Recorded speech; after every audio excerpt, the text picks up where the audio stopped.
Bom, boa tarde a todos. Gostaria de agradecer a participação de vocês aqui no nosso evento do Sustentário IPS de 2024, que ocorre agora em novembro.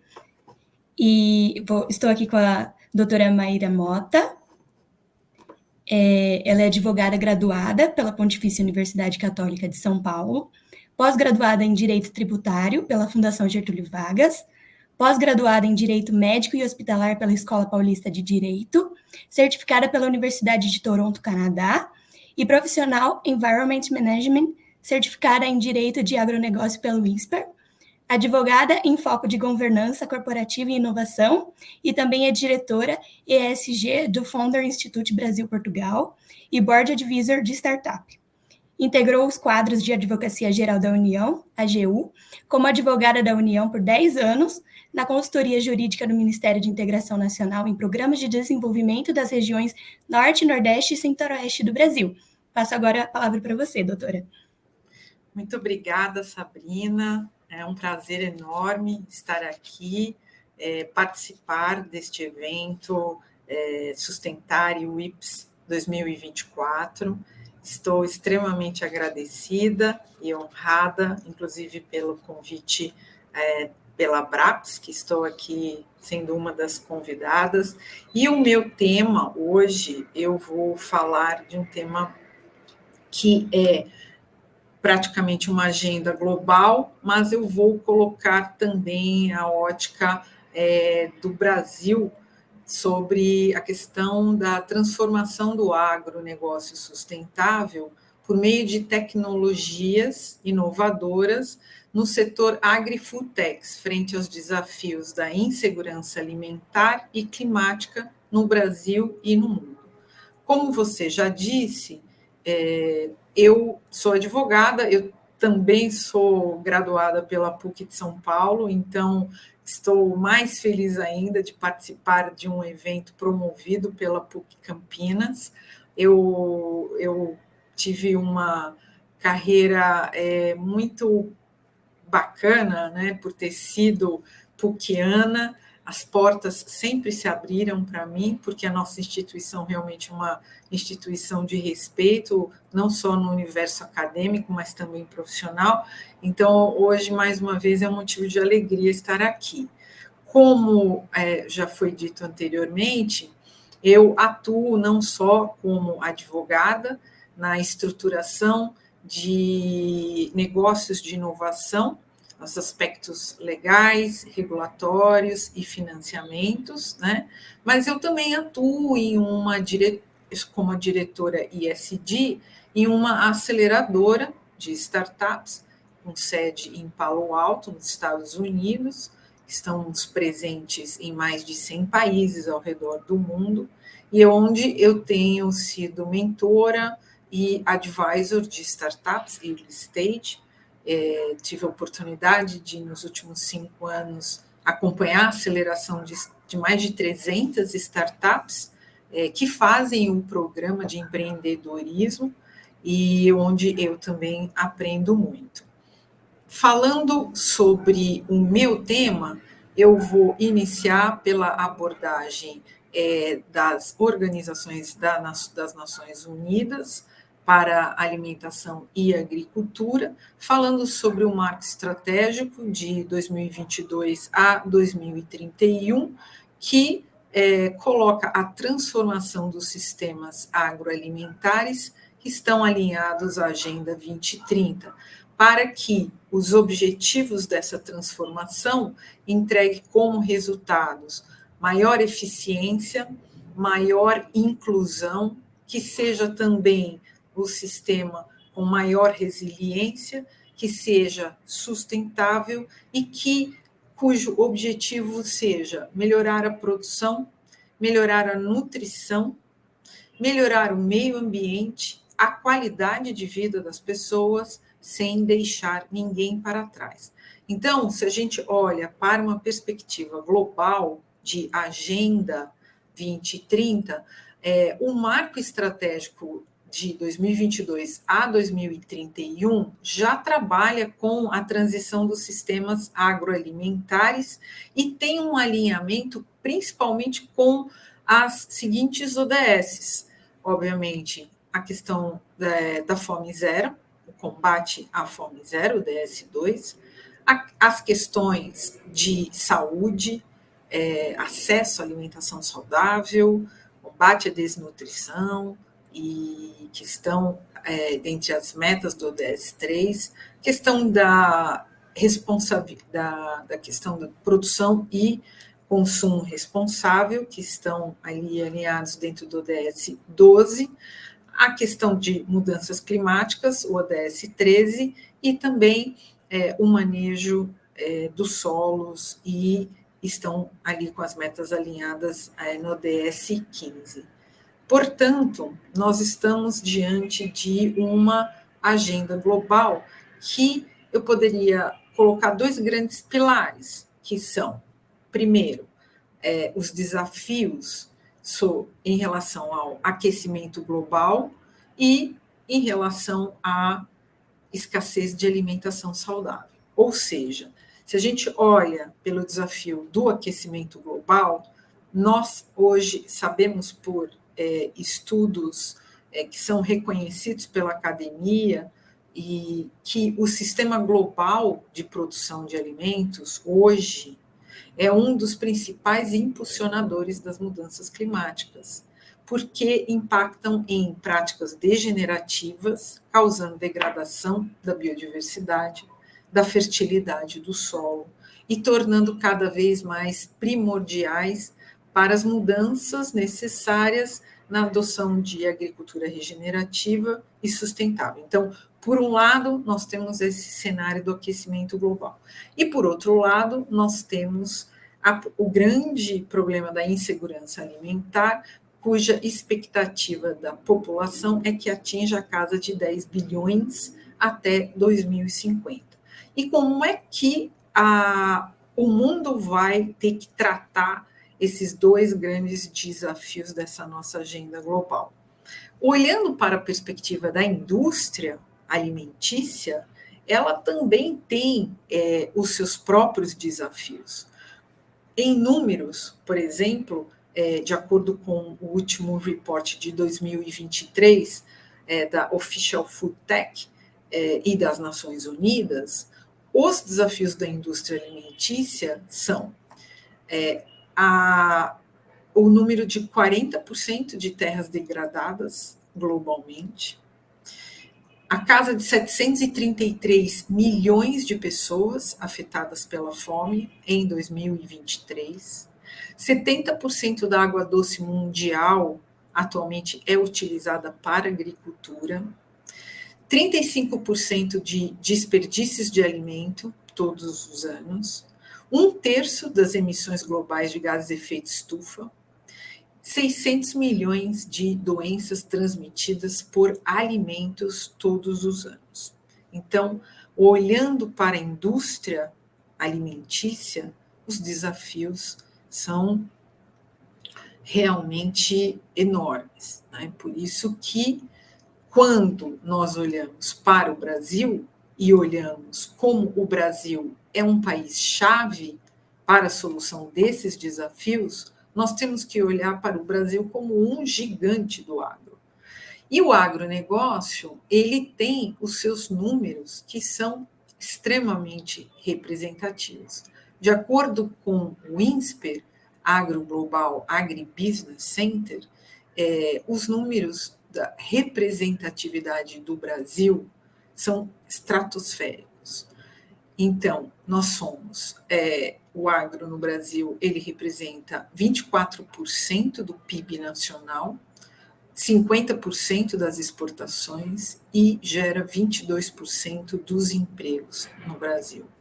Em termos de internacionalização, nós somos o quarto maior produtor no mundo, nós somos o terceiro maior exportador, e atingimos mais de 200 países ao redor do mundo.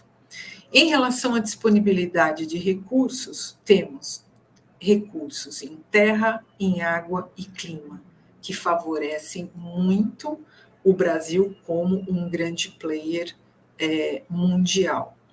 Nós temos também, em relação à tropicalização da agricultura, algumas boas práticas que são reconhecidas como integração lavoura, pecuária e floresta.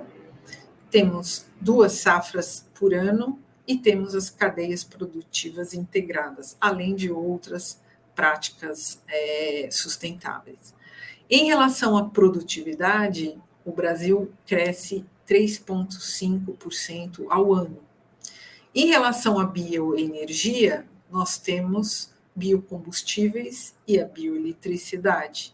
E em relação aos agricultores, ele tem esse perfil de ser tomador de risco e ser também a motivação para o crescimento dessa agenda global. Ou seja, o Brasil ele entra nessa agenda global com uma grande chance de ser o principal player para resolver as questões, né, de segurança alimentar, se a gente olha para essa agenda sob a perspectiva nacional e internacional. No contexto do agronegócio sustentável, hoje nós temos um setor emergente que se chama Agri-Food Techs. De acordo com essa definição, desde 2019, tendo em vista que é um setor que abrange tanto o setor de alimentos quanto o setor do agronegócio, existe uma definição ampla, reconhecida pelo Forward Fooding, que é um setor emergente que explora como a tecnologia pode alavancar a melhoria da eficiência, a sustentabilidade na concepção, na produção, na escolha, na entrega e no prazer dos alimentos. É importante que se destaque aqui que este setor já atinge um mercado global de 241 bilhões de dólares de investimentos desde 2014.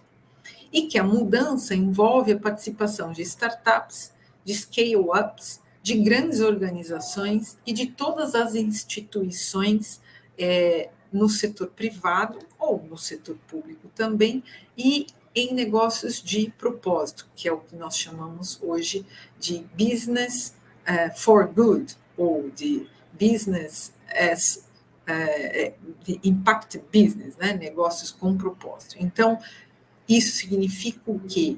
Que há um investimento maciço neste mercado das agri-food techs, mas que, ao mesmo tempo, ele é visto com a finalidade de resolver os grandes desafios globais. As startups, falando sobre a inovação, as startups, elas sempre foram e são protagonistas da tecnologia para solucionar problemas e responder com inovação às demandas do mercado e da sociedade.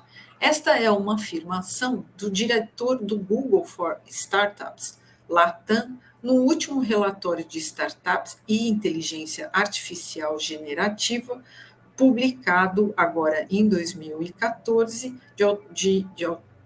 cujo organizador foi André Barents, que realmente coloca o protagonismo das novas tecnologias e das startups, scale-ups, como grandes vetores de desenvolvimento econômico, social e ambiental.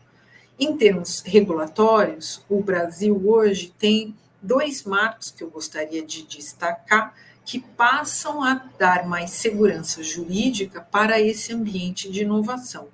Primeiro, ser através do marco regulatório da inovação, que é a Lei 10.973 de 2024, na verdade, a lei é a 13.243 de 2016, que teve uma atualização recentemente, e o marco legal das startups, que trata do empreendedorismo inovador na Lei Complementar número 182 de 2028, que cria um ambiente mais promissor, disciplinando investimentos, empresas, regime tributário, proteção à propriedade intelectual, investimento, seja o investimento anjo, sejam fundos de venture capital, e todo esse ambiente das aceleradoras, incubadoras, agências de fomento à inovação e outros integrantes da tripla hélice da inovação, que são compostas pelo governo, que, através das políticas públicas, incentiva a inovação, deve ser o grande vetor para o incentivo da inovação, a academia, as universidades, onde tem um capital intelectual muito sofisticado e que a grande parte das invenções são originárias de pesquisa e desenvolvimento, que estão na academia, e também o terceiro tripé, que são as empresas, porque a inovação ela tem que ser aplicada, ela tem que ser testada, e a empresa tem um grande papel de não só abrir a oportunidade para que essas inovações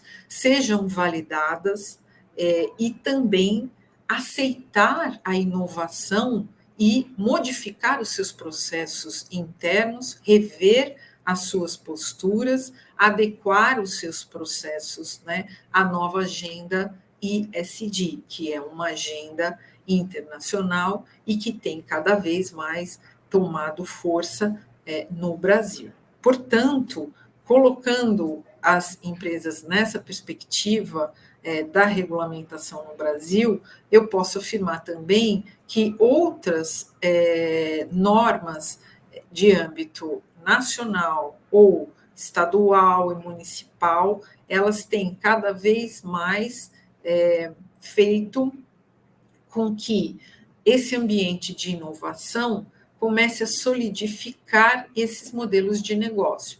E a gente consegue olhar sob uma perspectiva do Brasil, que cada vez mais investimentos estrangeiros estão buscando o mercado brasileiro como uma alternativa de investimentos, e que o Brasil hoje é um celeiro de novas tecnologias no agro. Nós já temos muitas tecnologias que são disruptivas e atendem o mercado, e nós temos um capital humano extremamente qualificado, precisamos qualificar mais, mas que gera oportunidades de investimentos e atração de investimentos de capital privado para o Brasil. Em se tratando de inovação no agro, nós podemos colocar grandes temas como a agricultura sustentável, a segurança alimentar, a conservação da biodiversidade e dos ecossistemas, a conservação de recursos naturais, o manejo sustentável, as agroflorestas, a mitigação, a adaptação e resiliência climática e a gestão de resíduos. Esses são os principais temas que hoje nós observamos que o agronegócio vem discutindo veementemente, não só em políticas públicas, mas pela iniciativa privada também. Ou seja, há uma grande preocupação que a inovação, de acordo com a teoria da mudança, quando nós falamos sobre o que se tratam essas tecnologias, é que justamente se a gente olha para essa abordagem dos desafios da segurança alimentar e das mudanças climáticas, nós temos que, alinhado aos princípios da quinta revolução industrial, que é trazida realmente pela tecnologia, termos um ambiente mais conectado, mais sustentável e equitativo dentro do setor agri-food.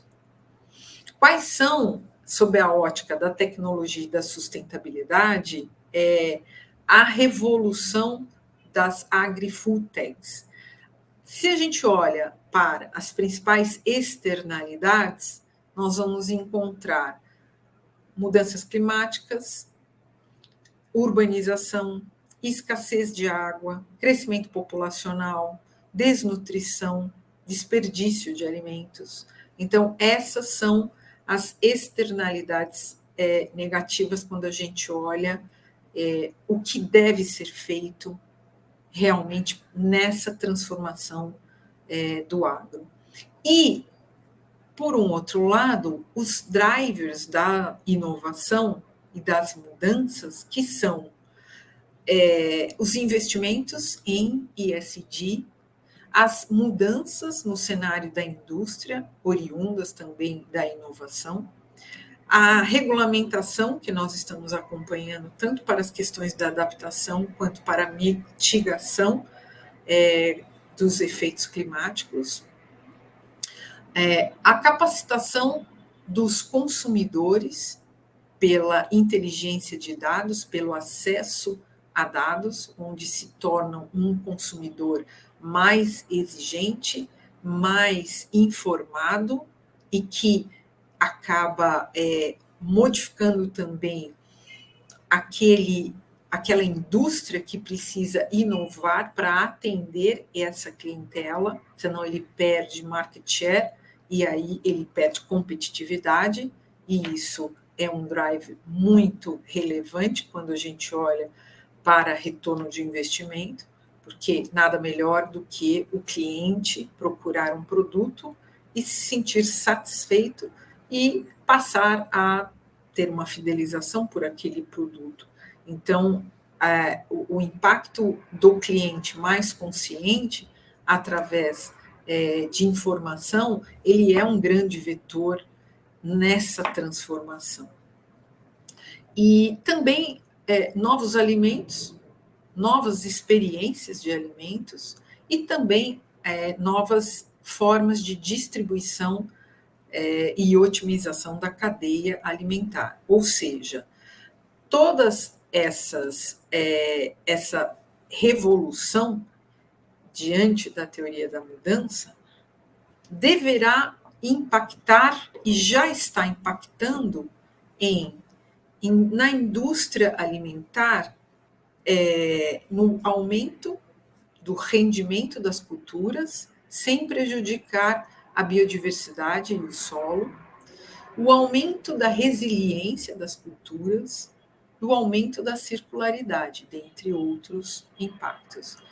Quando a gente olha para a ecologia agroindustrial, essas mudanças no sistema deverão causar o encurtamento da cadeia de suprimentos, reinventar proteínas, criar novas proteínas, aumentar a segurança e a rastreabilidade dos alimentos, produzir alimentos mais nutritivos e acessíveis. E se a gente olha para o impacto sociodemográfico, o acesso e o fornecimento à segurança alimentar, o aumento da saúde e da nutrição da população, novas formas para empoderar os produtores rurais, locais, e otimizar a distribuição de alimentos. Ou seja, nessa perspectiva da teoria da mudança, sob a ótica da inovação e da tecnologia, os impactos são indústria agroalimentar, ecologia agroindustrial e as questões sociodemográficas. Hoje, este ambiente de inovação, food tech, agri-food tech, ele é um ambiente global e que existem diversos players que tratam de uma taxonomia, ou seja, de 8 macroatividades, cobrindo toda a cadeia de suprimentos, tendo em vista que são inúmeras as novas formas de abordar essa inovação e esses critérios de inovação. Esse report oficial, publicado em 2023 pela Forward Fooding, ele trata do quê? Da inovação que existe entre a intersecção do setor de alimentos, do setor de tecnologia e do olhar para a sustentabilidade. Olhando para essas 8 macroatividades, nós destacamos aqui quais são. Primeiramente, são as agtechs. Segundo, as novas gerações de alimentos e bebidas. A nova forma de processamento, reduzindo, obviamente, os ultraprocessados. A questão da gestão dos resíduos e dos desperdícios de alimentos. A questão da logística na entrega, do food delivery. A questão também da inovação dentro das cozinhas e restaurantes, com práticas sustentáveis, desde a compra de alimentos até alimentos mais nutritivos, o descarte ambientalmente adequado, e que, se a gente olhar numa escala de consumo, atende praticamente a população do planeta, então gera realmente um impacto no consumidor final. Olhamos também para os aplicativos de serviço direto ao consumidor e também a rastreabilidade e a segurança da informação. Então, hoje em dia, quando se fala de agri-food techs e olhando para uma definição aceita globalmente, nós olhamos para 8 macroatividades. E quais são os 10 domínios que são mais atrativos em termos de investimentos e números, que foram objeto de aquisição por grandes players do mercado e que foram classificados como finalistas no último report de 2023. Então, vamos lá. Soluções em plant-based foram 63 companhias que receberam investimentos ou também foram objeto de fusões e aquisições, seguindo das biotechs e sintéticos, foram 30 empresas, seguindo por tecnologias aliadas à questão de resíduos alimentares e plataformas, foram 26 empresas. Precisão na agricultura, foram 55 empresas. As fazendas indoor e verticais, 46 empresas. Fermentação de proteínas, foram 33 empresas. Agbiotechs, 36 empresas.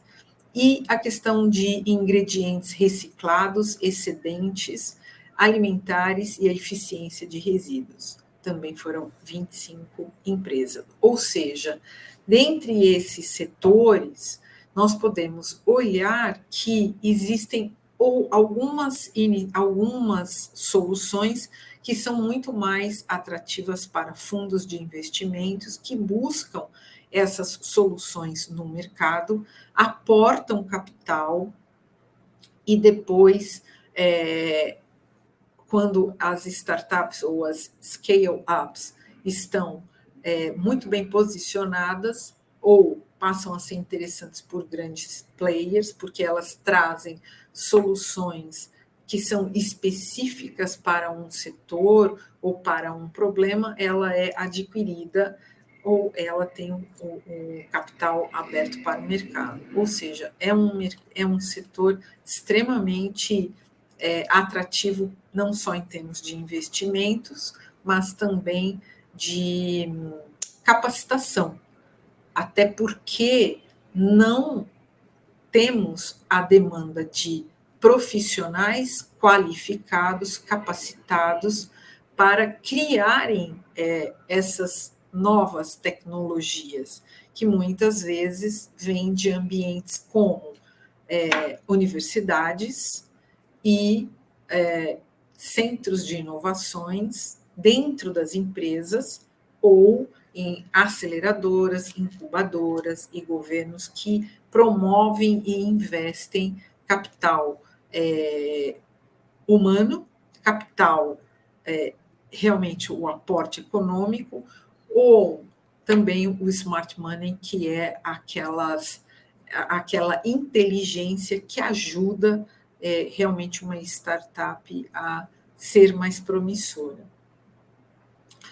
Então, olhando para o radar AgTech da Embrapa e também da SP Ventures, no Brasil, atualmente, existem mais de 800 AgTechs ativas e que são divididas em processos antes da fazenda, dentro da fazenda e depois da porteira. O que significa isso em termos de agro? Antes da fazenda são aqueles processos que permitem ou preparam para a produção no campo. Dentro da fazenda são os processos que ocorrem durante a produção. E depois da porteira ou da fazenda, são aqueles processos ou soluções necessários para que a produção chegue ao consumidor final. Então, neste ambiente, antes das fazendas ou da porteira, dentro da porteira e depois da porteira, nós vemos realmente uma quantia vultosa de agtechs, cujo crescimento chega à marca de 14,7% entre 2022 e 2023, onde foram aportados já em 303 rodadas um total de 715 milhões de dólares investidos em 184 agtechs brasileiras. Esse dinheiro que sustenta as agtechs vem do capital dos empreendedores, dos próprios fundadores, de famílias e amigos, que a gente chama de bootstrapping, vem também de investidores anjos, vem também de venture capital, da indústria de venture capital, nacional e internacional, e elas fazem também parte de um grande ecossistema de inovação aberta, que no Brasil hoje conta com 75 hubs de inovação, nós temos 68 parques tecnológicos, 23 incubadoras, 15 aceleradoras, 11 centros de pesquisas e 4 smart farms. Esses números são estatísticas do Radar AgTech de 2023, Embrapa, SP Ventures e Homo Ludens 2023. Ou seja, a gente pode perceber que realmente um ambiente promissor aponta o Brasil como um berço para inovações, não só no mercado nacional, mas também para a internacionalização dessas soluções e desses produtos. A região Sudeste concentra 54% dessas iniciativas e o total de investimentos no Brasil, como eu já disse, chega a 715 milhões de dólares. As empresas do agronegócio foram as que mais compraram agtechs, principalmente em early stage. 158 investidores participaram de rounds nesse período. Ou seja, para finalizar a minha palestra, nós estamos falando que o futuro do Brasil é um Brasil verde e um Brasil digital. As agri-food techs vêm com uma força realmente transformadora nos sistemas agroalimentares, fazendo com que aumento de produtividade e abastecimento da segurança alimentar, a promoção da segurança alimentar, está intimamente ligado com o digital, com as novas tecnologias, e que o nosso Brasil futuro envolve as políticas públicas que promovem cada vez mais o verde, ou seja, a manutenção da biodiversidade, a preservação das florestas e também a transformação digital que passa pelas novas tecnologias. Eu gostaria de agradecer os parceiros institucionais,